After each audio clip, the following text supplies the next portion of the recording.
Mana? Mana? Aduh!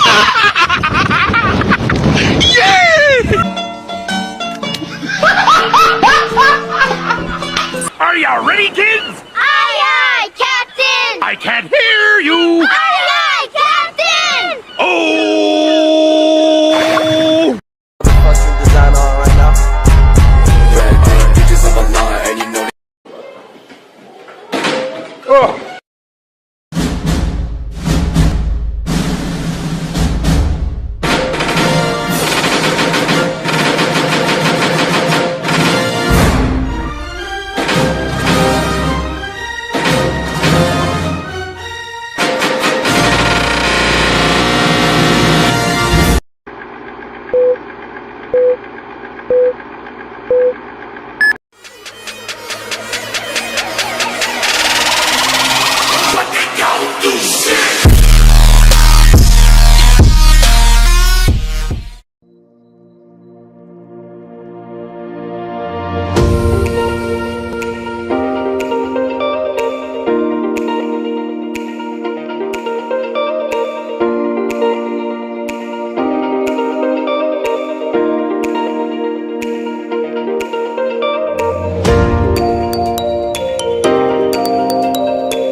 Assalamualaikum warahmatullahi wabarakatuh. Perkenalkan, nama saya Di Puspaningrum dengan NIM 241F10057 dari Prodi PLB dengan dosen pembimbing Bu Sugi Hartati SPD MPD dengan mata kuliah Pendidikan Disabilitas Laras. Saya di sini ingin menjelaskan tentang pengertian, definisi, karakteristik, penanganan, screening dan identifikasi, teori dan faktor penyebab anak tunalaras. Anak tunalaras adalah anak yang mengalami gangguan emosi dan tingkah laku sehingga kesulitan menyesuaikan diri dengan lingkungan sekitarnya. Definisi anak tunalaras atau emotionally handicapped atau behavioral disorder dari Empower bahwa anak tunalaras yaitu anak dengan hambatan emosional atau kelainan perilaku, tetapi anak harus menunjukkan adanya komponen ini. Yang pertama, tidak mampu belajar. Yang kedua, tidak mampu melakukan hubungan baik dengan teman-teman. Yang ketiga, bertingkah laku atau berperasaan tidak pada tempatnya. Yang keempat, selalu dalam keadaan tidak gembira atau depresi. Yang kelima, bertendensi ke arah simptom fisik seperti merasa sakit atau ketakutan yang berkaitan dengan orang atau permasalahan di sekolah. Menurut pendapat Yulia Putri pada tahun 2010, anak tunalaras adalah anak yang mempunyai tingkah laku berlainan, tidak memiliki sikap yang dewasa, melakukan pelanggaran norma-norma sosial dengan frekuensi yang cukup besar, mudah terpengaruh oleh suasana, serta kurang mempunyai toleransi kepada orang lain. Sedangkan menurut Tajaningsih pada tahun 1998, anak tunalaras yaitu anak yang mengalami hambatan dalam perkembangan sosial atau emosinya sehingga dimanifestasikan lewat tingkah laku norma hukum, sosial, agama yang berlaku di lingkungannya dengan frekuensi yang cukup tinggi. Menurut Suji Hati Somantri pada tahun 2007 menjelaskan bahwa anak tunalaras adalah anak yang mengalami gangguan atau hambatan sosial dan berkelainan tingkah laku sehingga kurang dapat menyesuaikan diri dengan baik terhadap lingkungan keluarga, sekolah, dan masyarakat.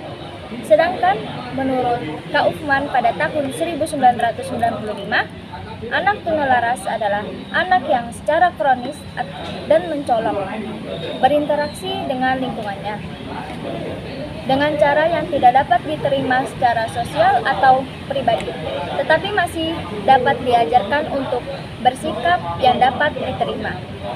Sedangkan menurut Asrori pada tahun 2020, anak tunalaras adalah individu yang mengalami gangguan emosi dan penyimpangan perilaku serta kurang dapat menyesuaikan diri dengan lingkungannya. Sedangkan menurut Putranto pada tahun 2015, anak tunalaras sering disebut juga sebagai anak dengan gangguan emosional atau yang disebut dengan emotionally disturbed, anak dengan kekacauan psikologis atau yang disebut dengan psikologisally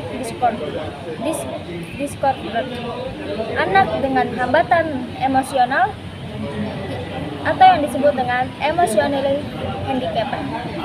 Berdasarkan beberapa pendapat di atas, bisa disimpulkan bahwa anak tunalaras adalah anak yang mengalami gangguan emosi dan penyimpangan tingkah laku, serta kurang dapat menyesuaikan diri dengan lingkungannya, baik di dalam keluarga, sekolah, maupun masyarakat. Anak tunalaras juga mempunyai kebiasaan melanggar norma dan nilai kesusilaan maupun sopan santun yang berlaku dalam kehidupan sehari-hari, termasuk sopan santun dalam berbicara maupun bersosialisasi dengan orang lain.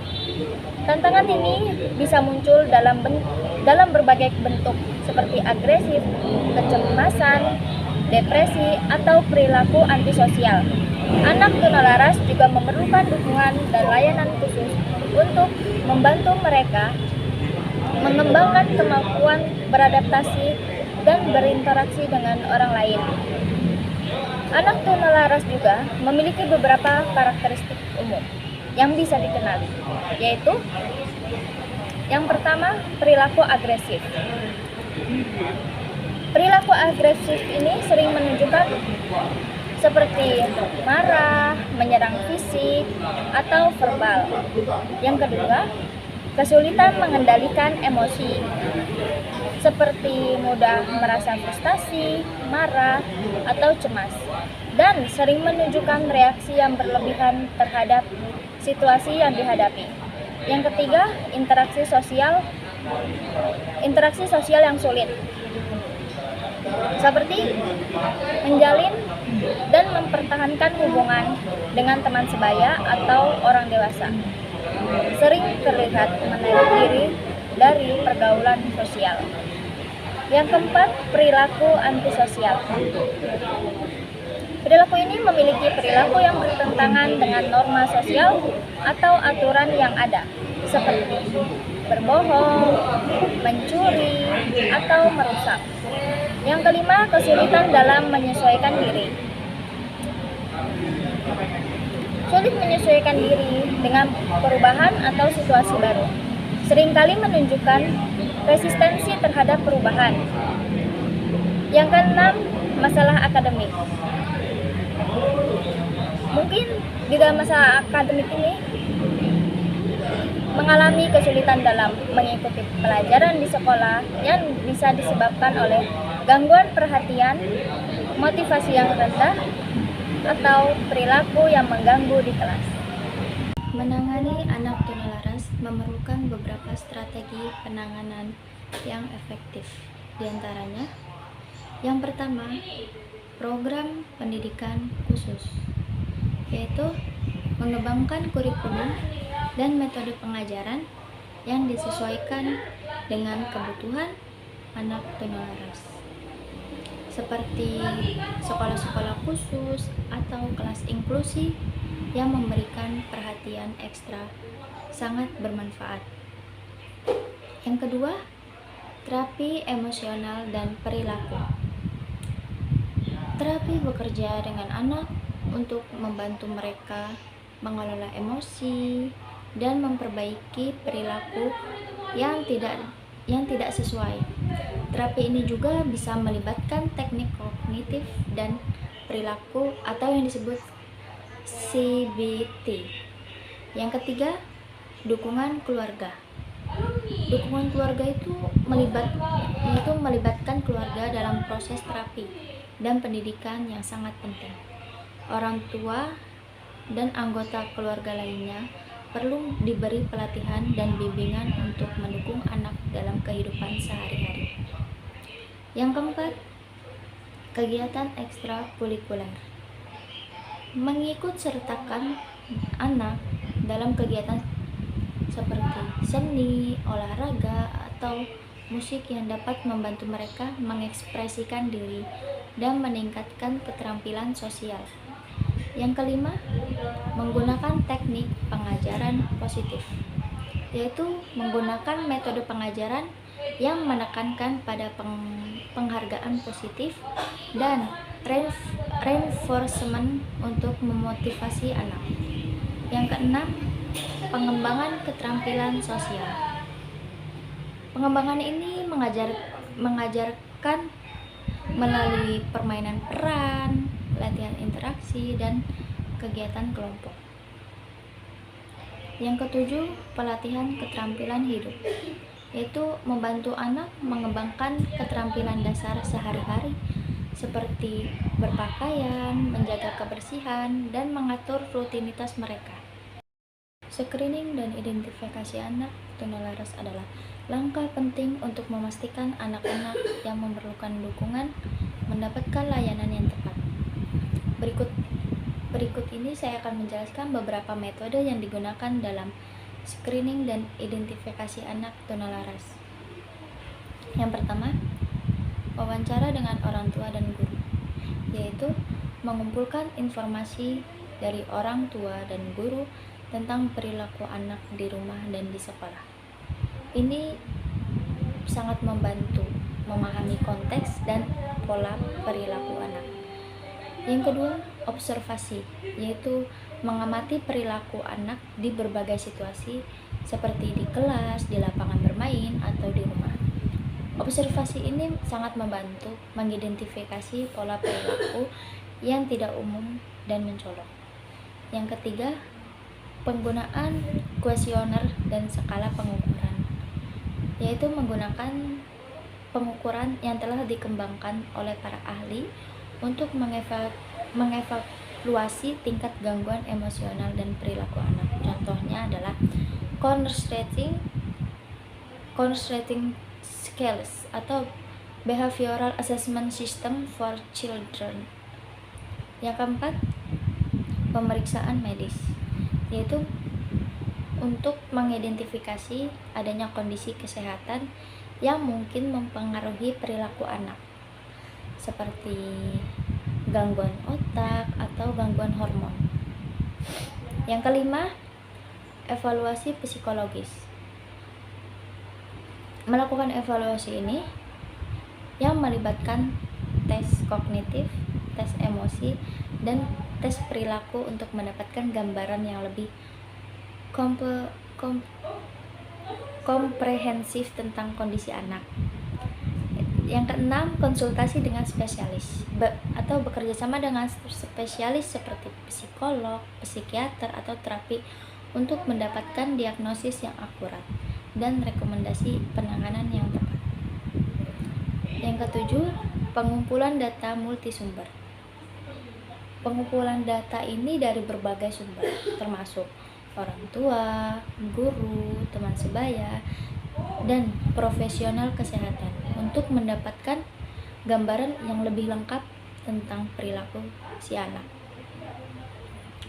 Identifikasi yang tepat memungkinkan anak tunalaras mendapatkan layanan yang sesuai dengan kebutuhan mereka, sehingga mereka dapat berkembang dengan lebih baik dan beradaptasi dengan lingkungan sekitar mereka. Teori dan faktor penyebab anak tunalaras sangat penting untuk memahami kondisi ini. Saya akan menjelaskan beberapa teori dan faktor utama yang dikenal. Yang pertama, saya akan menjelaskan terlebih dahulu teori penyebab anak tunalaras. Yang pertama, teori biologis. Teori ini menyatakan bahwa anak tunalaras mungkin memiliki faktor genetik atau biologis yang mempengaruhi perilaku mereka. Teori ini bisa termasuk gangguan neurologis atau kelainan biokimia. Yang kedua, teori lingkungan. Teori ini menyatakan bahwa lingkungan keluarga, sekolah, dan masyarakat dapat mempengaruhi perkembangan anak.